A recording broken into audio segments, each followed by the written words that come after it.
My name is Jackie McNamee, and I'd like to welcome you to today's Freedom School session on Native American sports mascots.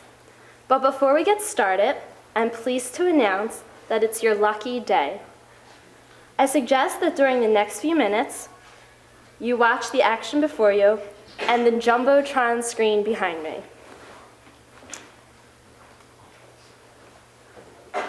Since this is a session on mascots, we thought you should be the first to know that with the blessing of Father Peter and Nike, there will be no more Villanova Wildcat. Feel honored, though, since you are the first people to witness the new Villanova nickname, the Jesus Freaks. And our new mascots, introducing for the very first time, Billy Bishop and Nancy Nunn. Unfortunately, Nancy is currently having a baby and could not make it today. Ladies and gentlemen, let's get ready to rumble!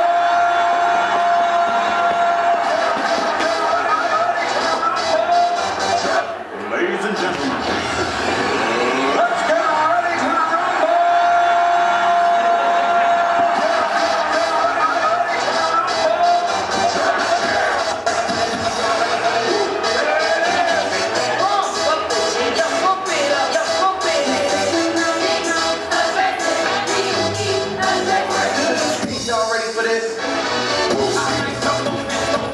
And here are some examples of the crazy antics. Oh, I don't know.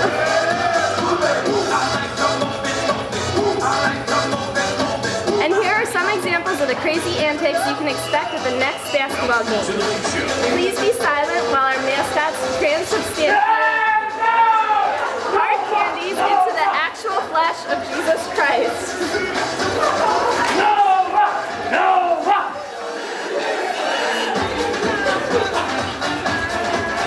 Get on your feet and whoop it up if you want some victory holy water.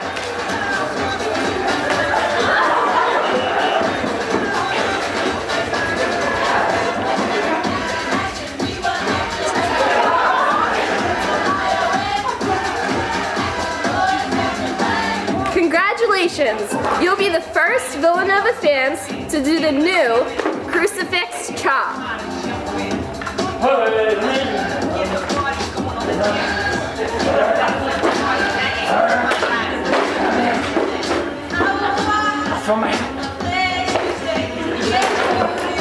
Let's chop and chant together.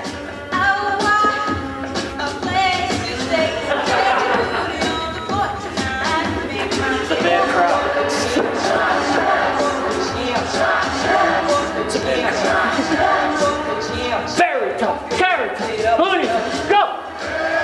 Caritas, Caritas, Caritas, go. Caricatures. Caricatures. Please, go. They're absolutely dead. Kill. You go. Huskies. Dead. Dead. Dead. Dead. Dead. All right. I'm done. And now it's my pleasure to introduce to you for the first time, Billy the Bishop.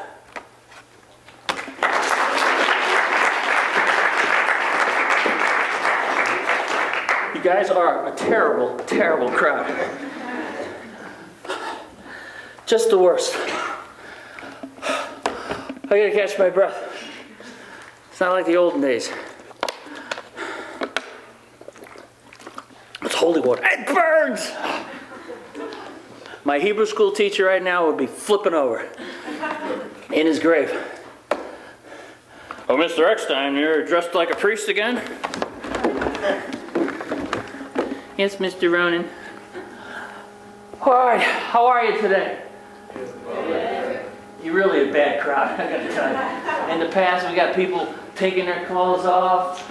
I think it's the nun. We usually have a nun outfit. And can you guys hear me okay? Okay, because usually I have someone dressed in a nun, and it's the nun that really kind of gets to the heartstrings, especially Catholic school males. All the little fantasies, right, of the nun, what's under the nun outfit and all. You don't have to play dumb with me. I know what's going on.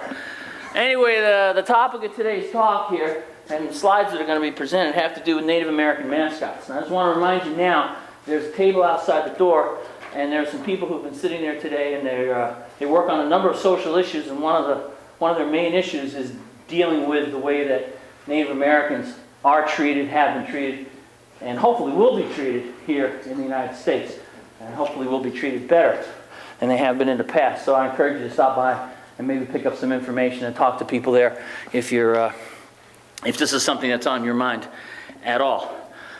Now, this issue of Native American sports mascots is something that's been a concern to me intellectually for a long time.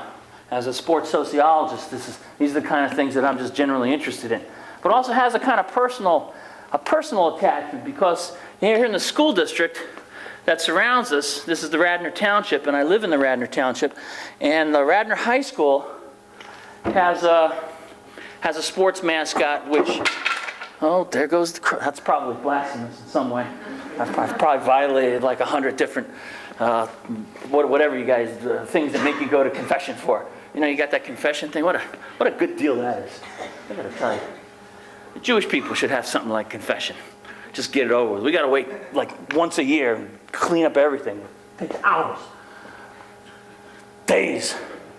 Oh, well, I'll get to the local thing in a second. But first, these are the kinds of issues that I'd like you to kind of ponder when we're going through these different examples of, well, reality, and then a kind of different concept of sports mascots that I'm going to present to you as something that might either be possible or impossible. But again, to try to make a point about whether the way that we depict Native Americans, especially in the context of sports, whether it is on the one hand paying tribute to these people, to their cultures, to their history, or whether it is another example of racist caricatures, which actually is demeaning and demoralizing and perhaps unworthy of people who claim to be open to cultural differences and sensitive to cultural differences. So we'll talk about caricatures, we'll talk about power. This power issue is very, very important, because there's an issue of certain groups and certain people being dominant and others being subordinate. And that difference between dominance and subordination is very, very important when trying to make sense out of whether we're paying tribute to people or whether we are in fact insulting them. And it might not be so much our points of view as people who are members of groups who generally are on the powerful side, or the dominating side, rather than on the subordinate side. So keep that in mind, and the idea of context, that something might be perceived either as a tribute or as insulting in one time and place, but in another time and place, it might be perceived very differently. So it's not always the content, but sometimes also the context that really matters.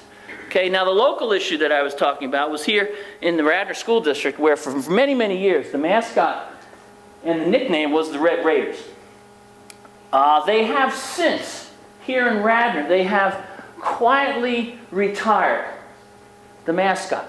Many, many schools, high schools, junior high schools, and many, many colleges and universities have retired or replaced their Native American mascots and their Native American nicknames.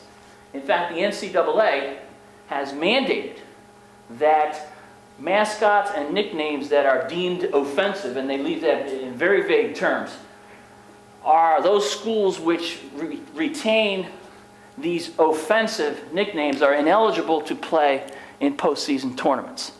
But there's no such mandate at the high school level or at the middle school level. Schools will either voluntarily choose to keep or eliminate their mascots and their nicknames. So in Radnor, they've kind of done away with the red part. And they're starting to do away with the actual mascot itself. But they're doing it quietly. It's been one of those, they don't want to irritate some people who might be offended. So the Reds come down, and the next time they redo the gym floor, they're going to take up the face, there's a face on the floor, and put a big R down there instead. And when I talked to the school superintendent about this, she said it was an issue that was important to her, but she's new and she really didn't want to ruffle many feathers. So the replacement of sports mascots is it touches a chord in a lot of people. It draws up a lot of emotion. And it's an important issue. And I give credit to the folks in the local community for at least being sensitive enough to recognize that it might be time to replace it, because it's been the mascot in Radnor here for a many number of years. So I just leave it up there to know that it's not something that just happens out in the Midwest or in the North Central states. And it's not just the Fighting Sioux, and it's not just the Seminoles down in Florida. It's not just the Atlanta Braves and the Cleveland Indians. Right? It's stuff that goes on right here in the middle of, and I'm sure in where you grew up, maybe even the high schools that you went to, that they still have Native American mascots and Native American nicknames. Carl, how are you? Mr. Rosen is a teacher at the local high school. He's come all the way over here to say hello. It's a short flight. I did speak to the principal of the middle school. Radnor has a new middle school. I spoke to him on Friday, and he said that there was a specific mandate. No Red Raiders, no Indian insignia anywhere at the new middle school. So you're right in doing it that they're doing it under the vision of the public. But that one that's up there, the one that's on the side of the building in front of the football stadium, that's the only one that's left. They've already replaced it on the gym floor. Oh, they did do the gym floor. And the helmets, they're all gone. The helmets are gone. So there's just one left. One stray engine left at the high school. But they haven't made, right, I mean, you've been there how many years now? 12, 15 years? 10 years, right? Teaching at the high school for 10 years. Has there ever been, outside of like your classroom, has there ever been a sort of institutional discussion about the issue? No, there was one that we had televised. I think I mentioned this to you in the past. There was one that we had a televised debate among a number of teachers, and it never aired. Never aired? Yeah, I was one of the debaters. That you didn't tell me. Not aired. You told me you filmed it, but not that it hadn't aired. Somewhere. All right, well, we should dig it up. Yeah. Let's dig it up. We're residents of the town, right? We pay taxes around here. All right, well, see, this is the kind of integration between the college and the high school that I've been fighting for 20 years. Way to go, Carl. Thanks for coming. Oh, you got tests today. That's why you're here, right? It's midterms. All right. All right, this was at one of the bus loops at the high school a couple years ago. Every year the senior class kind of puts up their take on things. Wow, this was quite a few years ago, wasn't it? I guess I need some new slides. All right, so there's different ways that this stuff is often depicted, right? For Native Americans, you kind of get two groups. You get something that's sometimes called the noble savages, right? And these are the caricatures that are supposed to pay tribute to Native Americans. They're supposed to show them as brave and bold and fearless. And there's nothing allegedly negative about them in meaning, but perhaps there are things that are negative about them in perception. And we'll get to some other examples later that kind of turn this on its head, and you can see.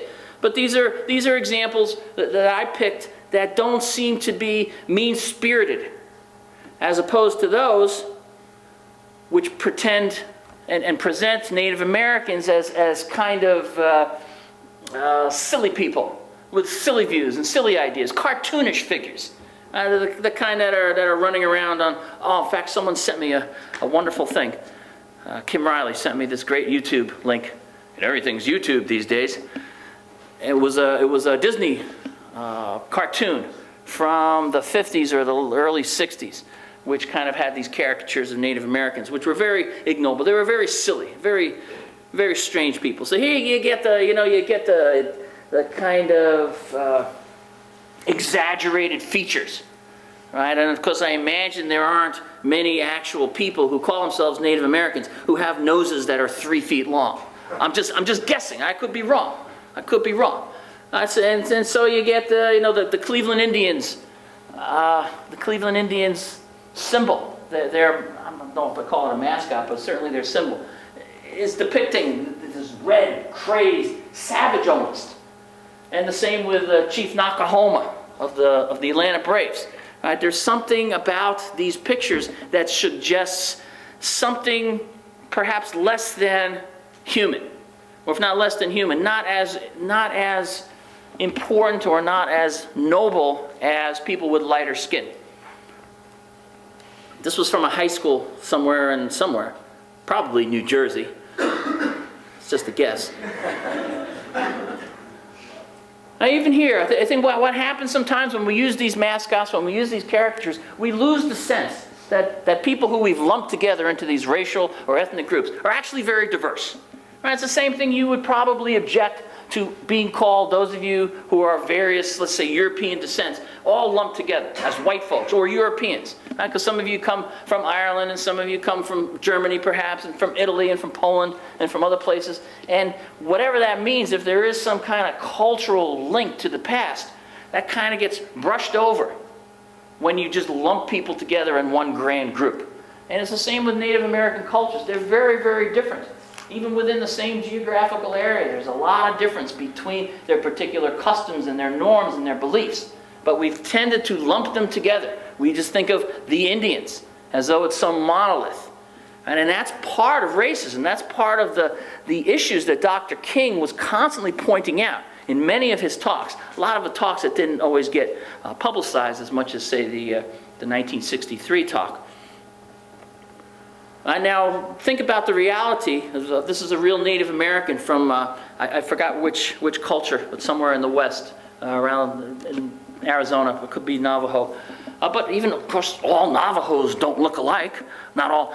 We have two Irish people here, and well, actually, you guys do look kind of alike, don't you? All right, so the Irish people all look alike. That's okay. But Italian people don't all look alike. I've married into an Italian family, and there's a Northerner who looks Swiss, and a Southerner who looks Italian, right? And you just calling people Italian, you lose the diversity of the culture completely. Now, the tomahawk is not just something that is used to kill people or skin beasts or scalp them white men. Right? The tomahawk has certain sacred value, just like I'm told anyway, for you people, that the crucifix means something, right? It's not just something to hang your jacket on. It actually has symbolic, important, ritualistic meaning. And to use it in the way I was using it before, probably for some of you, if you didn't know this was a joke, and maybe you didn't, you found it offensive.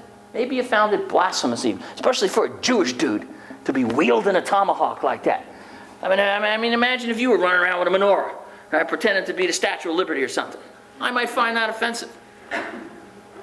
But there's the reality always to deal with. This has to do with the power and the dominance and the subordination that I mentioned before. Right? This is the reality of the relationship between people who came from Europe and explored the continent and those who were already here. Right? This is a picture from Wounded Knee back in the 1860s, or was it 1870s, sometime in the late 19th century. Right? These are the imprints of the skulls and bones that were dug up, not from Wounded Knee, but from another mass burial of a large group of Native Americans who had been summarily slaughtered by the American Army or the cavalry, again in the 19th century. Right? Big mass graves, again, where people were buried. This is the reality. Now, can you overcome this reality? If you ask Native Americans, say, well, look, that was the past, we're sorry, but we'd like to pay tribute to you now by representing you in these ways on our sports teams. Some may accept that and say, yeah, okay, that's fine. But others may say it's very hard to overcome this reality and maybe take you at your word, and you're not just maybe playing us for fools again. So understand that this is the historical pattern that people are dealing with. Now, what if, again, now let's turn everything on its head, okay? What if? Now, forget Billy the Bishop. Now, how many of you in here are of Irish background? All right, what time today did you start drinking?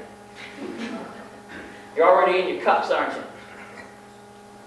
So it's all right. It's all right. You don't have to be shy about it. But we could do that with Villanova, right? We could determine, well, get rid of that wildcat. What is that thing anyway? Is it like a lynx or a lion or what is that thing? And it stinks, right? You ever been next to that cat at a game? It stinks. So I would suggest that we now have the Villanova Fighting Irish Drunks. That will be our new nickname, and we will have a little leprechaun running around. Now something for the short people to do in a basketball game, right? Dress up as a leprechaun, grab yourself, a Miller, right, and run around. Right now, would people, those of you, let me see the Irish folks again. You've multiplied. Would any of you find that offensive? Or would you find it kind of silly? What would you lean towards, offensive or silly? Is that your hand? Probably somewhere in between. Somewhere between? Yeah. How about silensive? Why offensive or why silly? Why offensive, why silly? Oh, there goes the holy water. Well, silly because, seriously, how are you going to have a college mascot be the drunks? Look, if anyone's going to have it, it'd be us, right? I guess offensive because it's such a massive stereotype, and I don't identify with myself as a drunk, and there's plenty of other people in my family that aren't drunks. Ha! So, Okay, so it could go either way. Now, if Villanova decided to do this, would you rise up against it? probably. Okay, okay. I kind of like the stinky wildcat. You like the Wildcat? Well, you got it. Because I don't think it's going anywhere.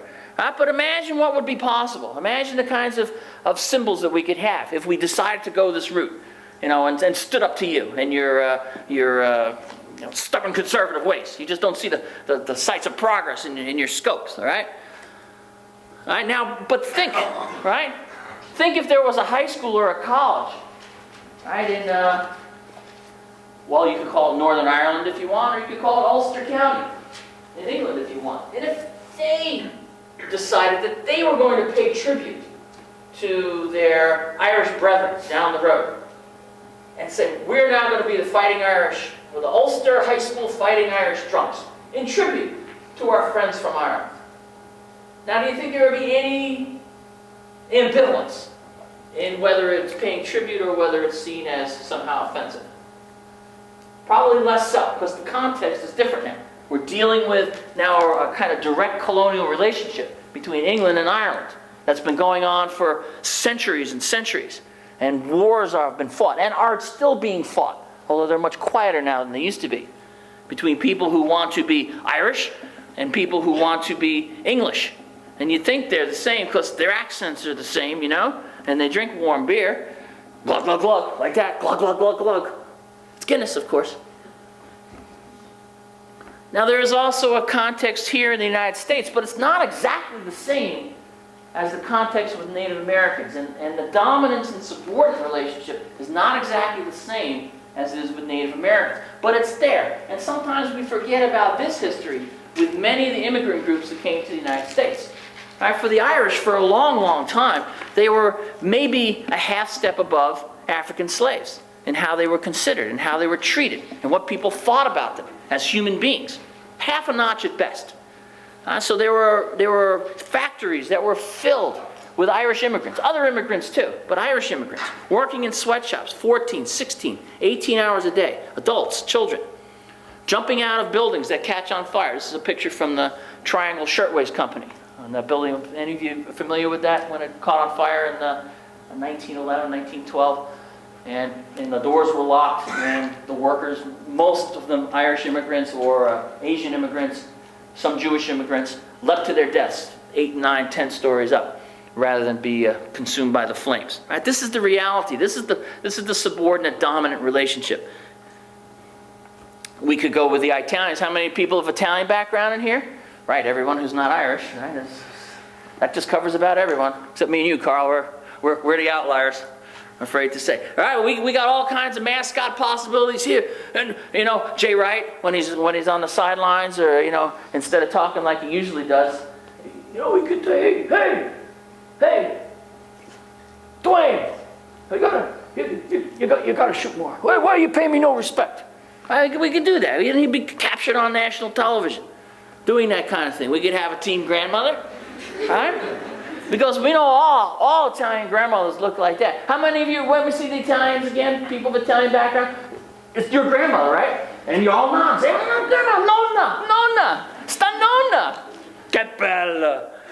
Nonna. Right? But now Italian immigrants, they also, imagine how people would feel. And I think you'd get that ambivalence again. Right? Yeah, it's kind of cool, right? Seeing my grandma as the team mascot. But there's also this background, there's this history. Right? These are coal miners. Many of the people, especially in Pennsylvania, many of the coal miners who dug the anthracite coal out of the deep, deep mines here in Pennsylvania were of Italian descent. And there was a lot of tension, of course, between Italians and other immigrant groups who were digging the coal. But they were treated very, very badly, paid very, very low wages, lived in horrible, horrible conditions. And so there is this reality that's there. Now we could go with the Villanova guest workers. Buenos dias. Is anyone of, let's say, Latino background or Spanish background in here? Uno, dos, tres. Now, how would you feel if this was our new mascot? We'll just call him the Frito Bandito or something. What specifically are your ethnic cultural background? I'm sorry? Dominican. Like Dominican Republic? Yeah. Not the Dominican Creeks, right? Yeah. Okay. Well, let's say that the Frito Bandito is really from the Dominican Republic. Well, damn, it says Mexico. Anyone from Mexico? Anyone got Mexican? Someone pretend. Jackie has Mexican blood, right? Now, I've been to Mexico. Who's been to Mexico? A service trip or just for fun? Isn't that what everyone looked like? It is, isn't it? What do you say now? Where were you in Mexico? Tijuana. It's like San Diego. Anyone in a real Mexico? Anyone go to a real Mexico? Where'd you go? I lived in Mexico City. You lived in Mexico City? Yeah. How many people like that? There's what, 10 million people in Mexico City? It's got to be at least 7 or 8 million that look like that, right? No, they don't? I was told that they did. I was told that Mexicans look like that. I'm sorry. Well, this is the Mexicans who were here. Now, Kim Riley, who gave a talk about 2 hours ago, was talking about Mexican immigration and used actually some of these, might have used some of these pictures. But these are Mexicans who were working probably in the Bracero program, a program that brought Mexican laborers here, not just during World War II, it was before that, but kept them during World War II, and there was a labor shortage in the United States, and the agricultural businesses needed workers. And so they signed this relationship with the Mexican government and brought a lot of workers here who were later sent back when their labor was no longer needed. This on the right side is when they were being sent back to Mexico. Now here's my personal favorite, and you can understand why.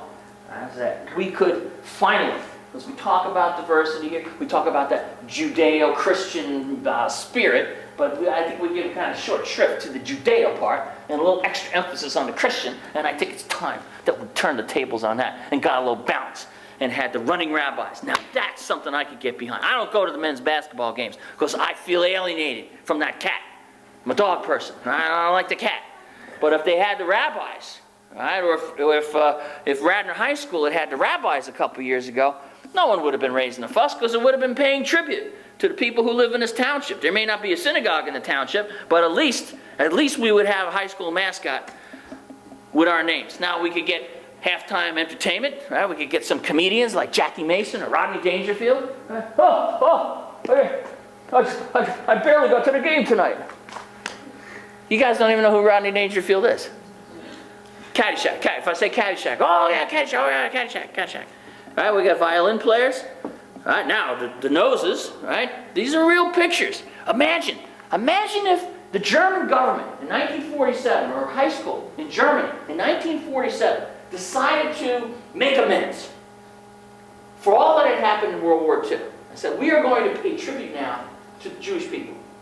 We are going to have a high school or a college with a mascot named the Running Rabbis, or the Rabbis, or just the Jews, or something, and pick your mascot. Do you think that folks who consider themselves Jewish in Germany in the late 40s would consider that an honor or not? That's just what I want you to keep in mind, right? Context. Right? Of course, we don't have to be reminded about the reality and the subordinate and dominant relationships that were present between Jews and non-Jews in Germany in the 1930s and the 1940s. Now we could just go the old-fashioned way, I guess in the wake of yesterday. We could be thinking about this. We could just go with the Negroes. We could be the Negroes. And the cat doesn't have a chance against this because we've got Team Mammies, better than the Team Grandma even, right? And Team Souvenirs, and Team Posters. The one on the left is, the one on the right is especially funny. Make sure you read that one. See, there's a kind of double entendre there. You get that? It's kind of scatological. You get that? What are you guys, all first year something? You didn't learn the word scatological yet or something? I blame the high school teachers. Right now, of course, there's the reality. Would the African Americans who were at Villanova, would they feel honored to be represented as mascots and be paid tribute to? When this is the reality of the relationship, the historical relationship between dark-skinned people and light-skinned people in the United States. It's a reality that you can't just brush over. You can't just ignore it. It's there. It's been there for hundreds of years. Right? The legacy of slavery for African Americans, the legacy of, in essence, genocide for Native Americans. Can you really ask people to just brush that over? Is that legacy there? That reality there, even if you're allegedly paying tribute to people? So, why stop with the Negroes and the Jews, right? This has become, by the way, the wallpaper for my homepage. Chop suey specs. I love this. Right? You see, this is a little thing you can pick up in the novelty stores back in the 60s and the 70s. You put them on, and it makes it look like you have little slanty eyes. I'm serious. Dude, this is a real thing. You don't make this stuff up. Right, we got Booster Club members, right? Because this is how Asian people look, right? Of course, all Asian people. Asia's a big continent. It goes from here to there, and we call it Near East, Far East, Middle East. What's that about? Last time I looked, it was West. What's the East come from? That comes from Britain, right? That's a Eurocentric view of this whole huge part of the world. What's its relationship to England? Or what's its relationship to Spain? Well, it's near, or it's middle, or it's far.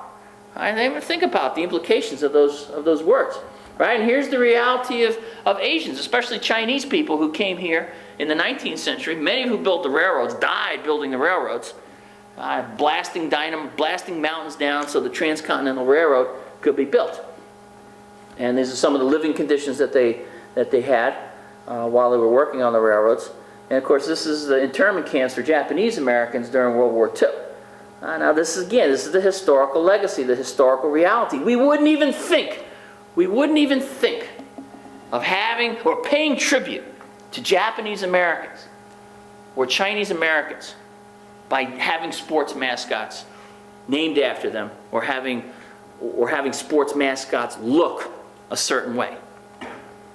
Well, I thought that was the end, but apparently it goes on and on and on. And I like these ones too, because just like with the Native Americans, you can have this kind of savagery, right? That people from this part of the world are just by definition, inherently savage. They kill people. Or you could have the more noble ones, right? You do know Aladdin, right? Look at them. They look like they're from Indiana, don't they? Now, would these people be? These are people from Southwest Asia, or what we call the Middle East now.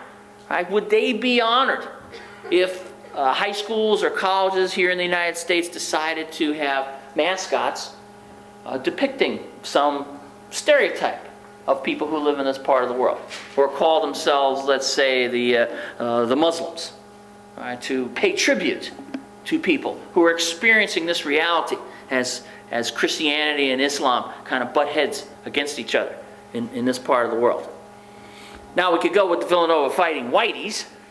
All right, now no one would object to that, certainly. But the problem with this is now you're lacking that friction between dominant and subordinate. So what kind of stereotypical mascot could you possibly come up with for the Fighting Whiteys? I mean, these other ones, we all have these images burned into our heads. From watching cartoons, from watching sporting events, right? From watching Chief Illini come out at halftime at the University of Illinois and do the supposedly Native American dance, which Native Americans in the Illini culture say it was nothing to do. We don't dance like that. It's just been made up.